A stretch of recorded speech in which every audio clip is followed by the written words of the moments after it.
Good morning, rest seekers. I'm Peggy Norwood Stella, here to guide you through the standing uphill move that we explored a little bit last week. I had actually asked you to kind of practice it on your own, see what's happening in your body. Today, what I'm going to do is practice along with you, and we're going to explore how different changes and adjustments that we may make in our alignment as we are standing in that uphill position. Let us feel what's going on in our own bodies, and also begin to feel the difference when we go back to standing on the flat as opposed to standing uphill, and make those adjustments in our alignment there as well. Well, I've been talking quite a bit about the importance of alignment, because we know that alignment is actually one of our ABCs of rest, that to be able to align the body brings it back into its relationship with gravity. So when we change and we stand uphill, what we're doing is changing our relationship with gravity, and then we are practicing realigning the body in that new relationship. It's very, very subtle. However, it's very, very powerful. So I'm going to get a towel. I have a towel right here. Let me adjust this so that you can see my feet a little bit. Hopefully you'll be able to see my feet. So what I'm going to do is placing the towel on the floor. Let me see if I can actually get a little more thickness. I can do it this way. There we go. All right, so placing the towel on the floor, an inch maybe at the most in terms of elevation, and I'm going to place the balls of my feet and my toes on that towel. And at the same time, what we want to do is get ourselves into alignment. I know this may feel really kind of different to you, or, well, I don't feel the difference. If you want to really feel some difference, if you want to turn, fold the towel over one more time, give it just a tiny bit more, you can do that. And what I'm doing is simply placing the balls of my feet and toes up on the towel. My heels are on the floor, and actually I'm going to go with just a tiny bit more for myself. There we go. And what I want to begin with, here's how I'm going to guide you through. What we want to begin with is check and see, do you have any weight on your heels? And do you have weight on the balls of your feet? And kind of check what the balance is between those for you. And hopefully this isn't creating any discomfort or pain. If it is, just lower the incline, because we're going to be going into this alignment. Don't want to further exacerbate anything. Now, in this feelings, as we just check our bodies, we're checking our alignment. I'm going to give you a few pointers of things that I see often, frequently happen, especially with people who have bodies that are already out of alignment. This sort of shows it up a bit. For example, let's just start with our heads. If our head is too far forward, this may be causing a little bit of an imbalance in terms of your weight distribution on your feet. If the head, just feel this. If you're looking down towards your toes, you'll feel that the weight of your body is moving towards your toes. If we, in turn, practice the alignment of the head that we know, which is bringing the head, right? Bringing the head back into alignment, and feel how the weight simply moves back more into balance and over the heels, equally distributed between the balls of the feet and the heels.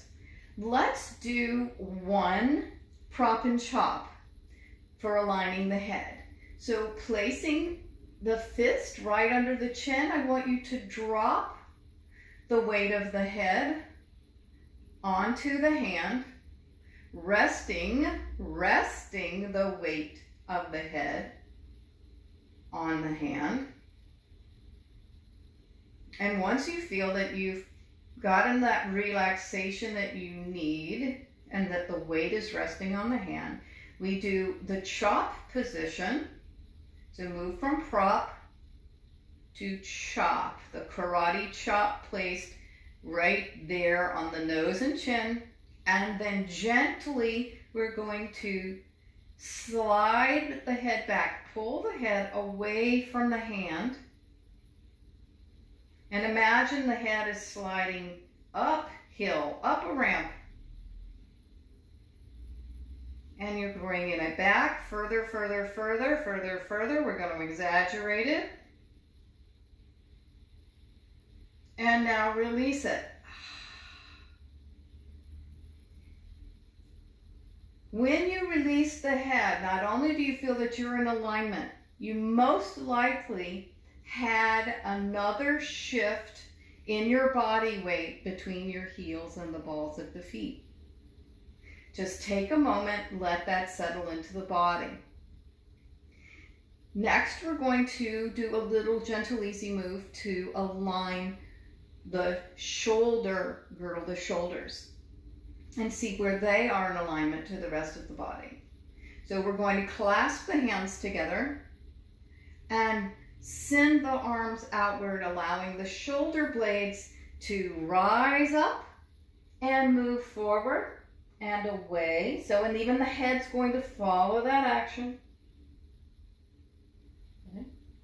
And now reverse. Slide your shoulder blades down into your back pockets.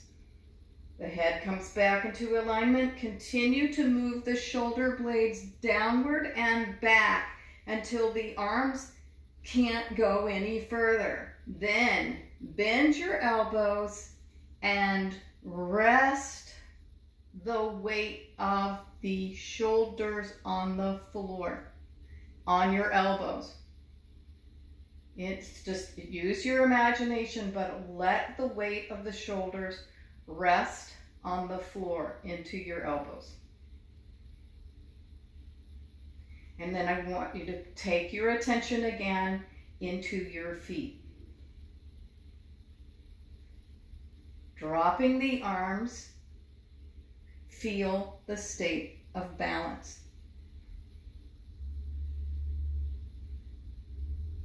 Another place we will tend to become out of alignment here is especially if the hips are dropped forward, as they sometimes are if you're a little short, right? If the angle at your hip is such that you have a tiny bit of an angle here at the hip, that you're not able to open up completely at the hip, this is going to throw the rib cage forward for you to be able to hold your balance.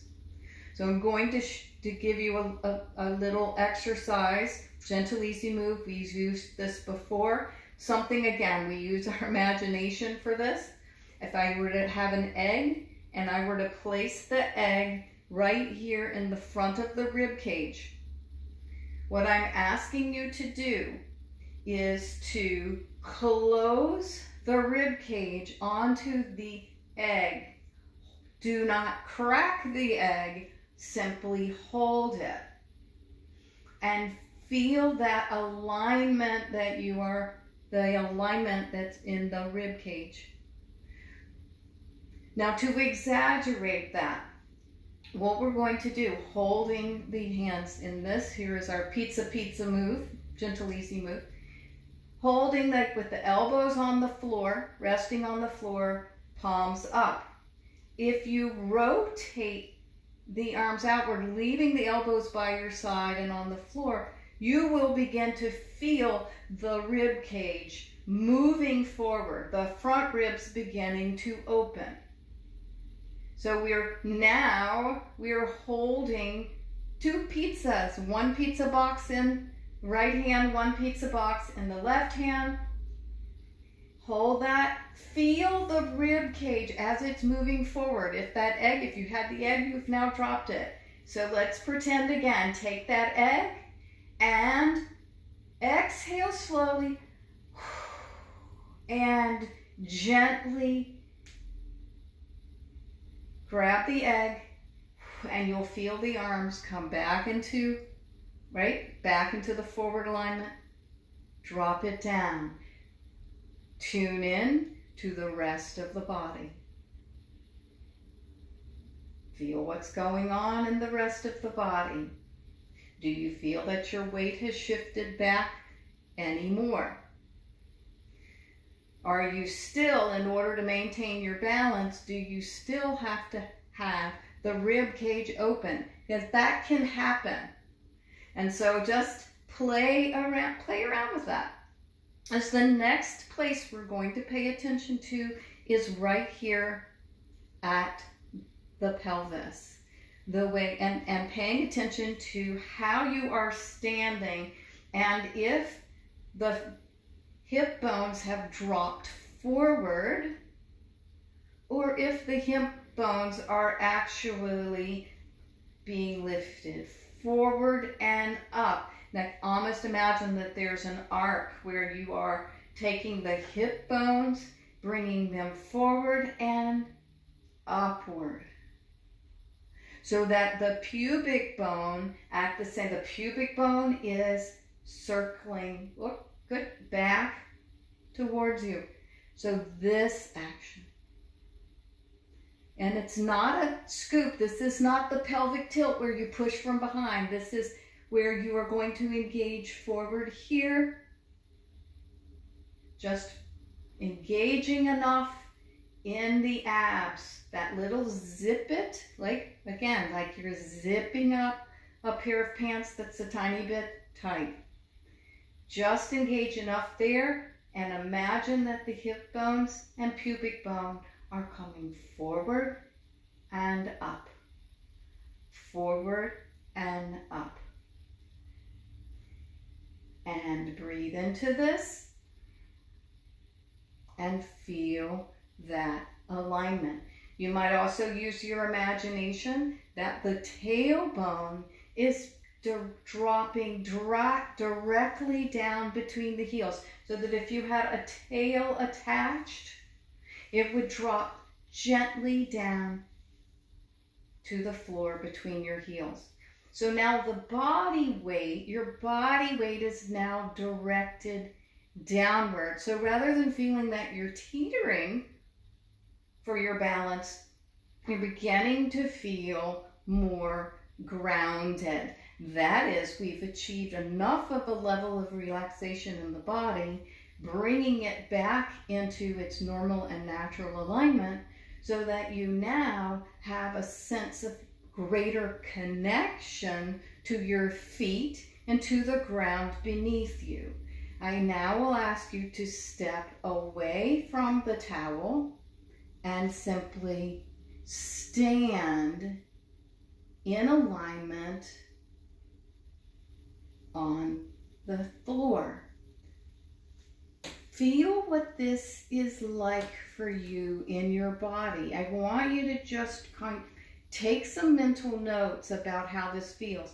Walk around a little bit and see, do you feel that you've got a little bit better connection between your feet and the floor? Do you feel more in balance? Do you feel a greater sense of peacefulness and relaxation in your body, simply as a result of shifting and changing our relationship with gravity? As I've said before, that tension, the tension that we often feel in our bodies, is our bodies fighting and resisting gravity, trying to find its point of balance with a force that is powerful and ever present. When we have stress in our bodies and in our system, that too reflects a resistance. But the resistance is to what is. So when we have tension, it's a physical manifestation often of a resistance within us to what's going on around us.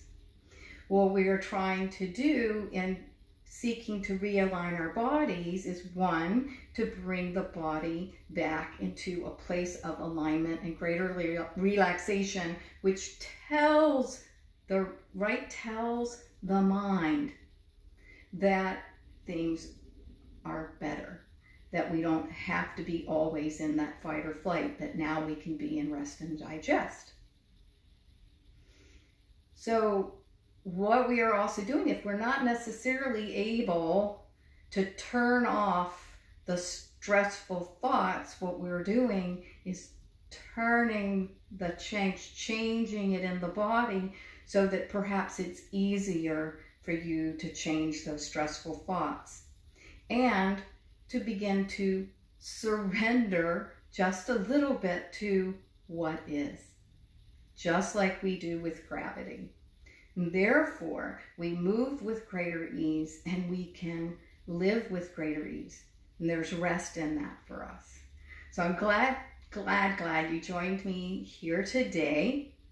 I am busy working on my online course, ABCs of Rest. I'm so close to getting that finished. I'm really excited about being able to share that with you. So for today, I hope you enjoyed this little exploration of the alignment in our bodies, especially in relationship with gravity. I think the uphill stand is just an amazing way to release tension. I use it all the time, especially when I feel like I have tension and unease in my low back. I find that this does tend to relieve it. It's very, like I said, it's very, very subtle, very, very powerful. Glad you joined me here today. As always, I'm asking for you to please let me know how this lands for you in your body. How does it feel? What were some of the adjustments that you made? And if you know, play around with it, going back and forth with this and see how it works for you. And I will see you again for Monday Moves next Monday at the same time. Bye, Rest Seekers.